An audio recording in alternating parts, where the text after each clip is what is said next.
Hey everyone, so I am out and about yet again, preparing for another class first thing tomorrow morning, but I wanted to take the time to show you this, what I would call a somewhat frightening video that was supplied to me by a friend who's also my USCCA partner and a fellow USCCA instructor.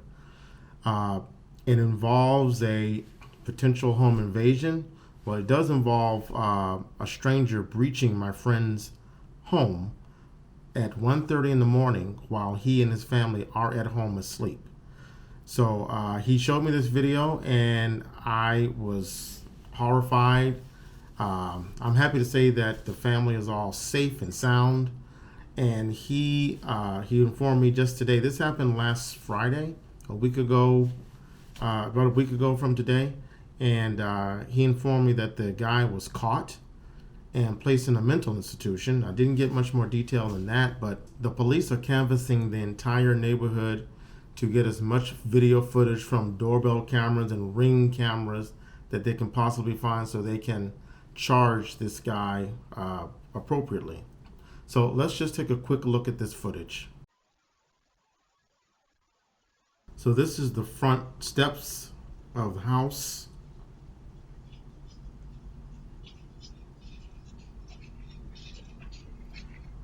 Here's the guy approaching. Now he's got both hands in his pockets. Can't see if he has a weapon. He does not have a weapon in his left hand. But as you can see, the front door was unlocked. Now he still has his right hand in his pocket. Does he have a weapon? A knife? A gun? Who knows? But he brazenly just opens the door.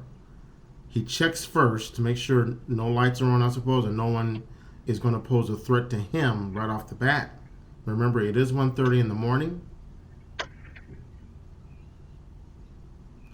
Now, notice the amount of time that passes. There's the alarm.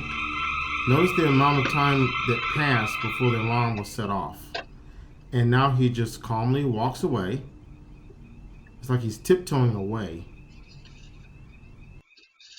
Now, that's a frightening experience. I spoke to my friend, and he and his family were, well, his wife was understandably upset.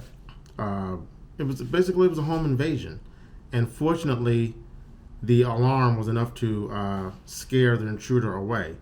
That's the first lesson. Make sure you alarm your home.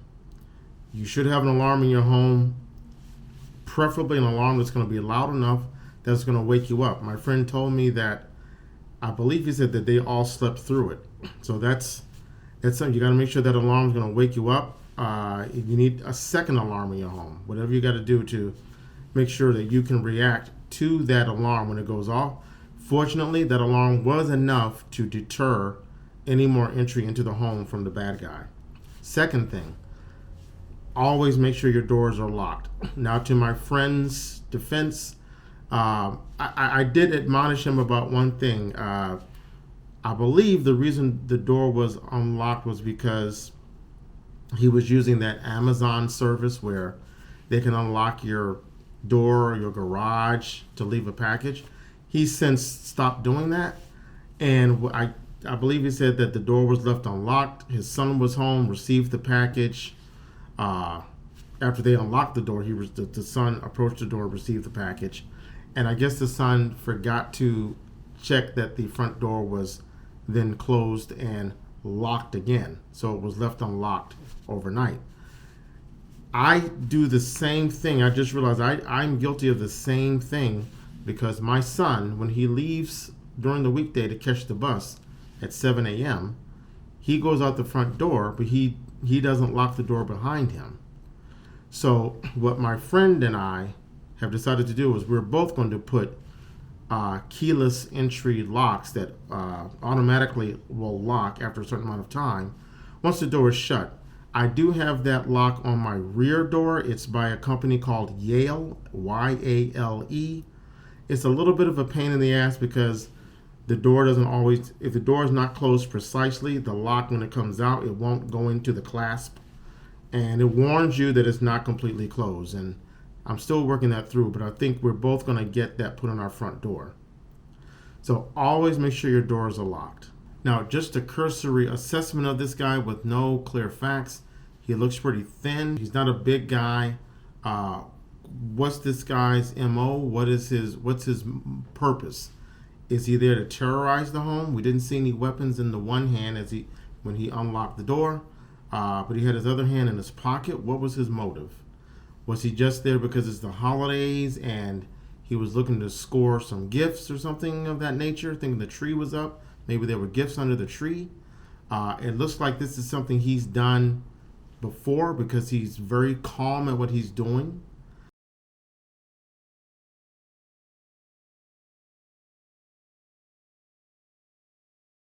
When the alarm goes off, he doesn't run out and leave the door open. He calmly closes the door back and it looks like he tiptoes out the door. How do we assess that behavior? Is he a professional? Is this something where the neighborhood watch needs to get together, or they need to form a neighborhood watch? I believe most of the homes in this neighborhood have the Ring cameras or the doorbell cameras, so that's good. One detail that my friend did tell me was that the police reported to him that this guy came back into the neighborhood later that morning, because this was 1:30 in the morning. He came back around 6 a.m. casing other homes. So now the question is, had he been casing the home? Was he spying on the home, or checking out the home and noticed that Amazon was making deliveries? I don't know how often my friend gets Amazon deliveries, but something else to think about. This guy could have been casing the house and noticed that Amazon was constantly dropping off packages, which could have been the case, and he just took a chance that maybe the door is unlocked. So something to think about. Are there people coming in your neighborhood and tracking your emotions, tracking your behaviors throughout the day? My guess is that this guy was a drug user and was just looking for a quick score to get in and out. Probably wouldn't have done any harm, but someone in your home is someone in your home. So what my friend and I started to do was we started to think about how would we have reacted? How would either one of us react if we had confronted this guy? So again, my friend and his family were asleep. He heard the alarm.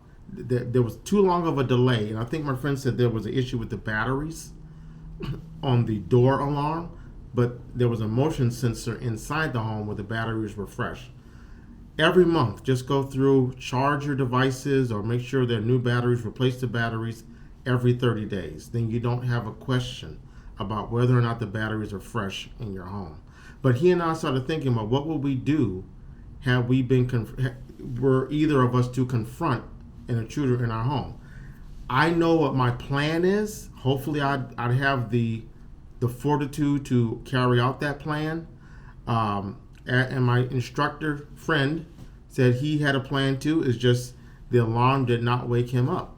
Did not wake up his son, did not wake up his wife. So again, we have to plan for the fact, what if we don't wake up throughout an alarm?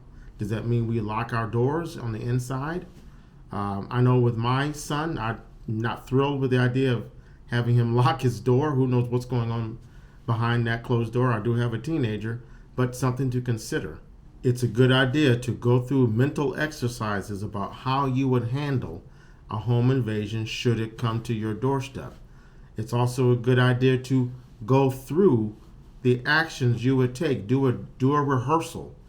Set the alarm in the middle of the night. And make sure you all execute on your plan as to how you would behave. Even if you don't actually go through an actual drill, sit down at the table, talk about what you would do, what each person's role is in defending your home against an invasion. Now, I am a USCCA instructor, and I do teach a course about home defense, not in my house, developing a home defense plan. And I offer that class every so often, or if you just want to give me a call and schedule the class, I'm happy to do so. But it's very important that we all be prepared, we're diligent, and prepared to defend our home should someone invade our home. So just wanted to share this video with you. It's a terrifying video. I am so glad that nothing came of it. When I first saw it, I was angered. I mean, and my friend felt violated, as did his family. They felt violated. It's a horrible thing. And so It's important that we stay diligent and we stay on our toes and we stay trained and we stay prepared. All right, guys, I will talk to you soon. As of this recording, we are about a little over a week from Christmas, so please have a happy holiday and most importantly, have a safe holiday. Take care, everybody.